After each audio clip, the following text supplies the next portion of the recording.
I'm Mrs. Marigill. This is my in-service video, and I kind of tweaked my topic a little bit from fibromyalgia and exercise with physical therapy to fibromyalgia with direct electric current and aerobic exercise. So to go over kind of what fibromyalgia is, it's an idiopathic or an unknown etiology of 80% of American population, which is estimated at about 3.7 million people between the age of 30 to 50 years of age. And even, I found this out, juvenile onset suffer from fibromyalgia. And there's a wide variety of symptoms in which does not discriminate to gender. It's both males and females. This disease is affecting both sides of the body, and it has about 18 trigger or tender spots within the body, ranging from the head, neck, chest, shoulders, elbows, knees, and they're described as tender to the touch. So as long as they have more than half of the tender spots for more than 3 months out of the time, that's when they usually think that it's fibromyalgia, but it also can be thought as something else. But one of the things that's triggered patients in fibromyalgia is stress. And some of these symptoms are morning muscle stiffness, headache, fatigue, depression, anxiety, pain or abdominal cramping, irritable bowel and bladder, insomnia, jaw or TMJ pain, and numbness and tingling. I learned that there isn't really many tests that you can do besides some blood tests to rule out some arthritic pain. You could also see a rheumatoid arthritis specialist, and then there's a pain index, a questionnaire. As long as there's pain in 3 to 6 of the trigger tender spots, like I said, for at least 3 months, that's when they usually think that it's somewhere along the lines of what fibromyalgia. And they have a pain index. It's 1 point per box, 0 to 19 points. And then it also asks you to describe your symptoms and then the severity of each one. Because the etiology is unknown, there's a lot of tests that are unknown, and it goes for a while without you finding out if you have fibromyalgia or not. So besides the question chart to pinpoint the pain and location, there aren't any specific tests to determine the patient is diagnosed properly. So fibromyalgia can be presented as hypothyroidism, sleep apnea, rheumatoid arthritis, and malignancies. The biggest thing that I wanted to find out is because this is unknown, a lot of people just get prescribed medication. And we all know that medication can become addicting, and your body needs it to continue to take care of itself. And for all of these things, hypothyroidism, sleep apnea, rheumatoid arthritis, and malignancies, they're medications or surgeries that people can undergo, which can be very expensive for patients, even if they don't know if they have fibromyalgia or not. So, my study number 1 comes from Spalding Rehab Research Institute, and they suggest that fibromyalgia pain is due to an inhibitory response from the endogenous pain control in the brain. We all know that the endogenous opiate theory is from when you are getting pain from something is stimulating pain, and your body isn't producing enough opiates to decrease the pain. So because the transmission in the brain from the neurons through the synaptic isn't getting to where it should be, they have decreased. So it says for the Spalding Rehab that fibromyalgia pain is related to inhibited regulatory control of the endogenous pain control in the brain. And they created a exercise protocol in conjunction with transcranial direct current stimulation. And this is where I found is very interesting of how electric current can help patients who have fibromyalgia or anything that's even close to that in cahoots with exercise. There's also a study done with Johns Hopkins Physical Medicine that the brain stimulation to address a variety of conditions like TBI, traumatic brain injury, stroke, and fibromyalgia pain and symptoms such as language disorders, movement disorders, and impaired cognition and chronic pain. There are two types of stimulation, which is the same with e-stim. There's the anodal and cathodal stimulation. So anodal is the positive electrons, and cathodal is the negative. Anodal stimulation acts to excite the neural activity for patients who are lacking that. So if they're decreased, they need to be increased with that neural stimulation that's going to the brain to inhibit the opiate theory, or the cathodal stimulation inhibits or reduces neural activity for people who are hypersensitive. So they're creating too much neural activity.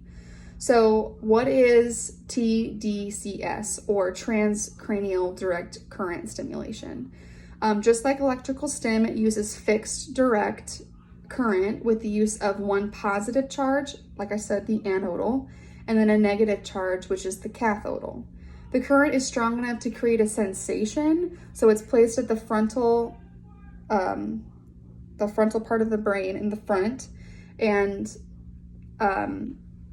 the current's just strong enough for a sensatory feeling. There's no trigger of any action potential happening. There's not supposed to be any like muscle contraction. I know there's really no muscles here, but there's no contraction. It's not supposed to be painful or anything. Just like IFC, for people who have chronic pain, it's supposed to be nice and calming and relaxing. So the rationale behind the transcranial direct current, it's used to, the use of the direct current, the firing of the neurons to provide more strength to the synaptic exchange between the neurons by triggering a synaptic plasticity, in return enhancing the synaptic plasticity to allow for proper endogenous opiate release for chronic pain. So it's like strengthening the myelin sheaths that give that exchange, saying I'm in pain, I need some opiate release going on in the brain. And then there's a picture that is on here about how it goes about the direct current from the device across the head to the brain and modulating brain cells, neurons, and then the current flow to decrease some of the pain. So we also have a study number 2, which is for jaw and cervical pain with the use of the transcranial direct current. The study was done for 32 test subjects with jaw and cervical pain, so TMJ, which is also the neck and the jaw is another symptom where people's tender spots could be. So this is also in conjunction with exercise and manual therapy, 5 days throughout a 4-week trial. The stimulation was delivered through the sponge electrodes, again, which is at the front of the frontal part of the brain, for 20 minutes. And then the second half of the test subjects had sham, or they think it's electric current, but it's really not, and manual therapy and exercise. Both groups had decrease in their pressure pain and improvement of quality of life, but there really wasn't a significant difference between the two. But it's also telling us that the exercise and the manual therapy is still really good for the fibromyalgia patients, and it didn't increase anything at all. It could have helped it, but it definitely didn't increase their pain. I also have a slide here talking about the different types of medications that are used. Again, I was just trying to get to the point to where there's so many different kinds of medications. 1, 2, 3, 4, 5, 6, 7, 8, 9 different medications to treat fibromyalgia patients. And again, that can get really expensive. Some people don't even have insurance to cover that, and you get addicted to it. It's more of a harmful factor to your body than helping your body. So what we do know is with physical therapy, clinicians know that exercise can do for a patient that has fibromyalgia, like weight management, bone and muscle strength, relief of physical pains, prevention, boosts mental health, boosts their energy, and overall they're feeling younger. The most common side effect for drugs that work inside of our body involves gastrointestinal system. Nearly any drug can cause nausea or an upset stomach, and thought it may only happen to a handful of people, it still if you don't know what your diagnosis is and you're just giving yourself medication, you don't really know if it's helping you, and it could be just tearing apart your gastrointestinal system. When exercise overall can boost everything. Yes, some of the adverse effects of exercises could be aggravating to some patients, but that's why it's more of a trial and error to figure out what happens and what's good for these patients.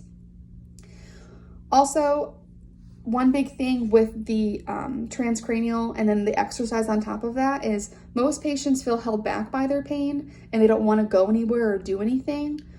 So we'd have to find simple things and reasons of patients that push them to want to do stuff to decrease their pain, like exercise. So finding their comfort zone with certified clinicians will make that change into exercises that they know they like. Aquatic therapy, stretching, aerobics, yoga, deep breathing, tai chi, recreational activities, and manual therapy are all different types of interventions that patients can do. So because there's such a list of different exercises that a patient can do, they can pick the exercise that works best for their well-being of what they do on a daily basis. So when they go home and they can take, this machine is also just like an IFC unit, you can buy it and have it at home. And then if you have the supervision from the clinicians and then have this home exercise program of an activity that they actually like to do in conjunction with the direct current, there's such positive benefits that are easy to start slow and then just ease the patients into something that's modifiable for them. So we also have case study number 3, the Lab of Neuromodulation, Department of Physical Medicine Rehab, Harvard Medical School, and Spalding Rehab say that transcranial direct modulation has long-term neurological changes that will help with therapeutic exercise. They did a 12-week clinical trial of this along with exercise, and then the other half of the people in the study group had sham.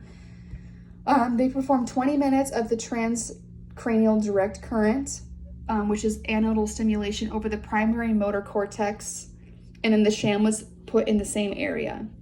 Exercises included stretching first to warm up the muscles and joints, and the exercises ranged from low impact aerobic training, low impact strength training, and tai chi and aquatics, all based off of patients' capabilities. There were more improvement in the aquatic and tai chi well beyond than what was reported. And then I have my references. So just in conclusion, in conjunction with the direct current, maybe even IFC might work for these patients in their tender spots that are hurting them in that moment, but then finding out what is comfortable for them for their exercises on a day-to-day basis.